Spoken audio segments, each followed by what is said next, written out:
Tolong menafsirkan ayat min syarril waswasil khannas, min syarril waswasil khannas,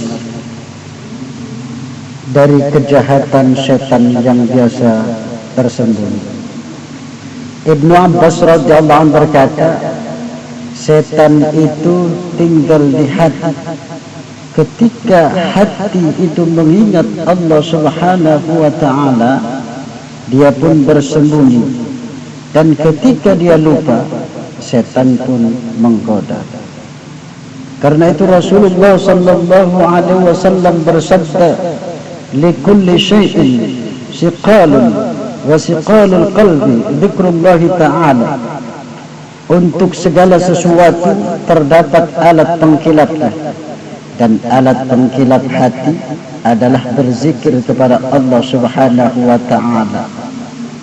Saudara-saudaraku yang berbahagia, ketika seseorang lelaki memasuki rumah dan mengucapkan salam, berkatalah setan, tidak tersisa untukku sebuah tempat menetap di sana.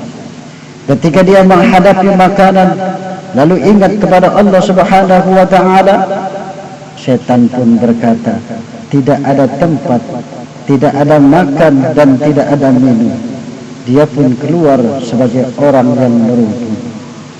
Saudara-saudaraku yang berbahagia, karena itu jaga hati kita, jangan sampai lalai tidak mengingat Allah Subhanahu wa ta'ala. Karena ibadah dimanapun kita bisa,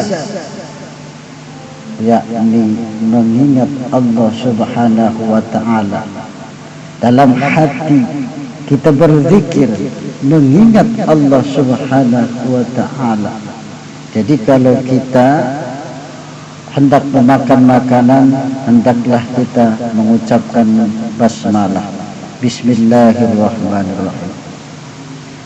Ketika seseorang itu lupa pada permulaannya, hendaklah dia mengucapkan di akhirnya. Ini sebagai tanda kita mengingat Allah Subhanahu wa ta'ala. Ibnu Mas'ud pernah berkata, ketika salah seorang dari kalian melahap sebuah makanan dan tidak mengucapkan basmalah, tidak mengucapkan bismillahirrahmanirrahim, setan itu makan bersamanya. Dan ketika dia ingat kepada Allah Subhanahu wa ta'ala, setan pun terhalang dari sisa makanan yang ada, memuntahkan yang sudah tertelan dan mulai dengan makanan yang baru. Saudara-saudaraku yang berbahagia, ada suatu cerita dari Abu Muhammad. Abu Muhammad ini adalah sahabat dari Anas bin Malik radhiyallahu anhu, di mana dia berkata, Iblis berkata kepada Tuhannya, wahai Tuhanku, Engkau telah menjadikan rumah bagi anak cucu Adam, di mana mereka dapat mengingatmu. Lantas apa rumahku, kata Iblis. Allah Subhanahu wa ta'ala berfirman, kamar mandi. Rumah Iblis adalah di kamar mandi. Hati-hati. Iblis berkata, lalu engkau jadikan untuk mereka tempat pertemuan. Lantas apa tempat pertemuanku? Allah Subhanahu wa ta'ala berfirman, pasar. Pasar adalah tempat pertemuannya Iblis.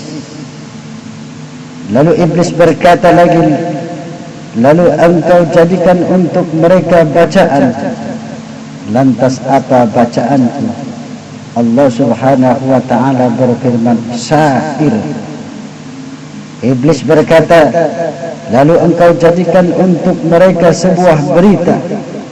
Lantas apa beritaku? Allah Subhanahu wa ta'ala berfirman, kebohongan. Iblis berkata, lalu engkau jadikan untuk mereka azan. Lantas apa azanku, kata Iblis? Allah Subhanahu wa ta'ala berfirman, seruling. Iblis berkata, lalu engkau jadikan untuk mereka utusan, lantas siapakah utusanku? Allah subhanahu wa ta'ala, dukun. Dukun adalah utusan iblis. Iblis berkata, lalu engkau jadikan untuk mereka kitab, lantas apa kitabku? Allah subhanahu wa ta'ala berfirman, tato. Jadi kalau ada yang tato, itu adalah kitabnya iblis. Iblis berkata, lalu engkau jadikan untuk mereka buruan, lantas apa buruanku? Allah subhanahu wa ta'ala berfirman, wanita. Iblis berkata, lalu engkau jadikan untuk mereka makanan, lantas apa makananku? Allah subhanahu wa ta'ala berfirman, apa yang untuknya tidak disebutkan nama.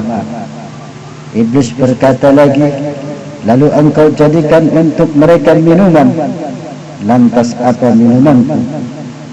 Allah subhanahu wa ta'ala berfirman, setiap yang memabukkan, itulah minuman iblis. Setiap yang memabukkan, itu adalah minumannya iblis. Maka jauhilah minuman-minuman keras, jauhilah narkoba, jauhilah barang-barang yang haram, agar kita hidup di dunia bahagia, terlebih-lebih nanti kita hidup di akhirat.